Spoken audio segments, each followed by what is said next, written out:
And the invention of computers has come to steal the shine of typewriters, yes.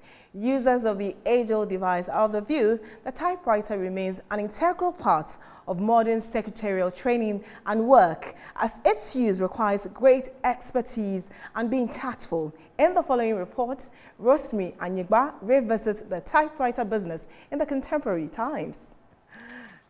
Manual typewriters, which are largely ignored in a fast-moving cyber world, serves as a tool in processing court documents. They often work on change of name, affidavit, change of ownership, amongst others. Even though computers have replaced typewriters in homes and offices, there are still some people who rely on it to produce the needed documents for their clients. I'm in town today to interact with such people.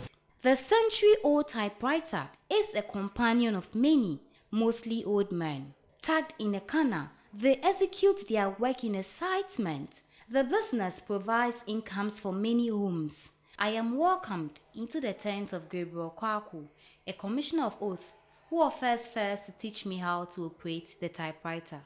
Currently trying my hands on the typewriter to see how easy or how difficult is it. So as you can see, I'm struggling all right, but then I'm trying my best. Gabriel says the use of typewriters demands more intelligence.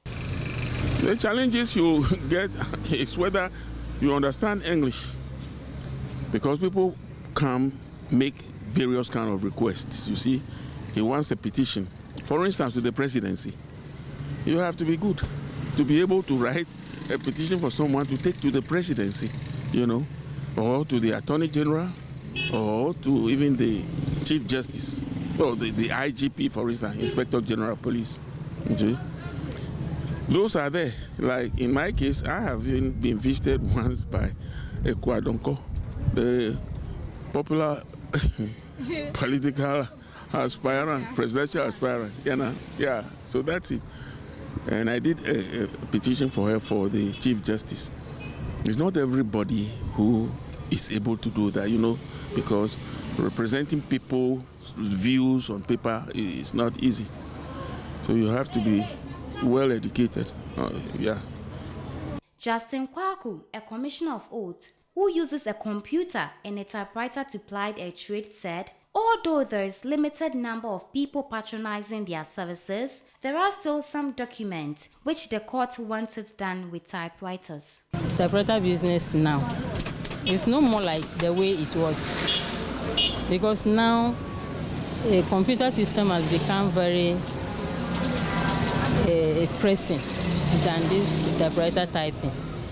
And again, to the court, let us know that we should not type every document with the typewriter. Sometimes because of the typing mistake, to avoid typing mistake, to be able to see everything clearly, they don't allow us to use the typewriter to type certain documents. Gabriel Kwaku expressed worry over quack commissioners of oath preparing documents for people. Some of us have been appointed by the Supreme Court because our appointment is signed by the Chief Justice as a commissioner for oaths. The Chief Justice signs your appointment.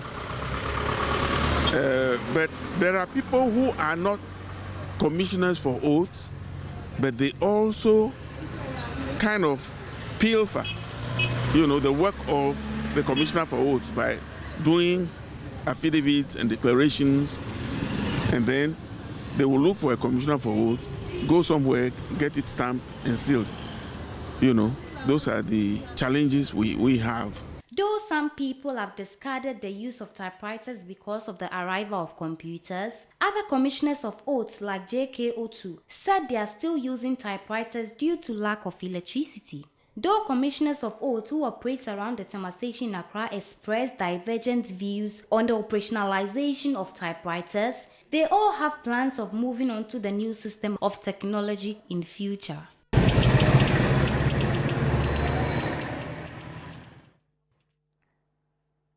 Right, I'm sure that story took all of us to down memory lane.